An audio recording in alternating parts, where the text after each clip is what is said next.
जय जगन्नाथ, जय जगन्नाथ, जय Jagannath. Welcome to my channel, subscribe my channel. Hare Krishna, Ram Ram.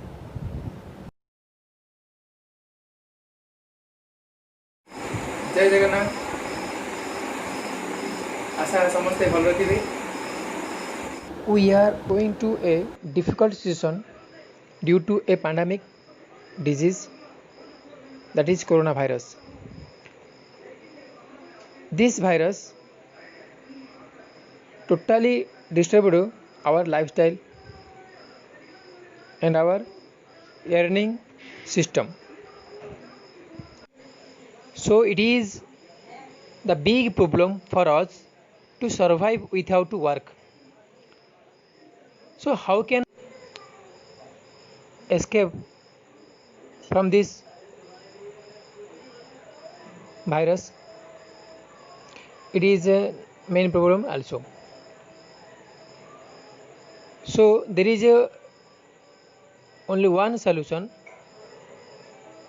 to solve this problem. What is this? Now this is the solution to improve our immunity system in our body, because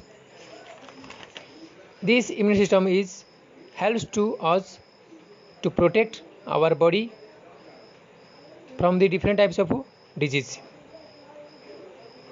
So we have to take some hot things at least 4 to 5 times per day. You know well, that is kadha. This kadha is totally Ayurvedic product. So how can we make kadha? I want to explain it in detail. Okay,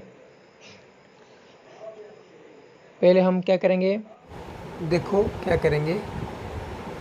3 इलायची और 2 से 3 दालचीनी, 7 से 8 काली मिर्ची, 4 से 5 लौंग, ये सब को लेकर हम क्या करेंगे, थोड़ा ग्राइंडिंग करवा देंगे। फिर 2 कप वाटर लेके हम बॉईल करेंगे। फिर उसको हम थोड़ा गर्म करेंगे। जब गर्म हो जाएगा फिर हम ये जो चीज़ हम उस अंदर डाल देंगे। इसके बाद फिर 1 चम्मच हम सौंफ, 1 चम्मच हम अजवाइन, फिर 1 चम्मच हम जिंजर या अदरक डालेंगे। उसके बाद फिर तेज पत्ता, तुलसी पत्ता डालेंगे। फिर उसको हम थोड़ा बॉईल करेंगे। गरम करते करते जब 2 कप पानी से 1 कप हो जाएगा तब हमारा काढ़ा प्रस्तुत हो जाएगा। फिर हम उसको फिल्टर करके पी सकते हैं। अगर ज़्यादा गर्म है तो हम थोड़ा रुकेंगे और हाथों से नीचे से चेक करेंगे, फिर देखेंगे हम ये पी सकते हैं तो पी सकते हैं। अगर अपना रुचि के हिसाब से हम थोड़ा हनी भी डाल सकते हैं ताकि टेस्ट आए। और घर में जितने सारे बुजुर्ग हैं, बच्चे हैं, सबको हम पिला सकते हैं और अपना जो इम्यून सिस्टम को बढ़ा सकते हैं। ठीक है, तो यही एक अमृत है जो हमको कोरोना से मुक्ति दिला सकता है। जय जगन्नाथ, धन्यवाद।